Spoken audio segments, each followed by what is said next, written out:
See, all human beings have a mind, and this mind is nothing but fear. Not that the mind experiences fear, the mind itself is fear. The reason being, the mind is there because there is a self. This self is really not existent, and it is aware of it. Deep down it is aware of it, that it doesn't really exist, but it wants to exist. So it's more like a thief in a house who's trying to hide all the time, trying to protect himself.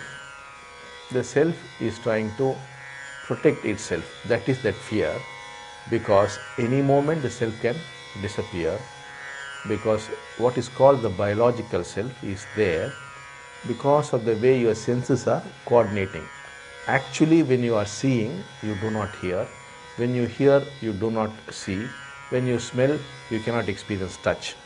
But all these things happen so fast, it looks as though while seeing you can hear, while hearing you can touch. It looks like that.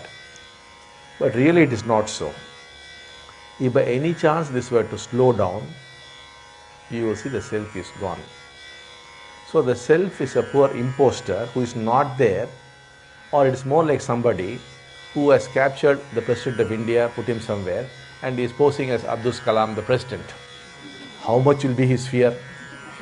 They might see his hairstyle, they might catch he's not Abdul Kalam, they might see he's walking and say, oh, he's not Abdul Kalam. Any moment he could be caught. What will be his life? Just imagine. Posing as the President of India. The same problem with the self. Any moment it can disappear. It has to keep fighting for its survival. Therefore, it would like to say, oh, I'm so well qualified, I'm so powerful, I'm so rich, this is my wife, this is my father, this is my son. It must go on telling itself up. Otherwise, it is not there. Only when the other is there, the self is there. No other, no self. Therefore, the poor thing has to go on getting attached to things, and it is always a fear that the other might discover it and go away. It might lose it. And as it loses something, it loses itself. Therefore, it has to be constantly in fear. The self only becomes the mind. That's why I said the mind itself is fear.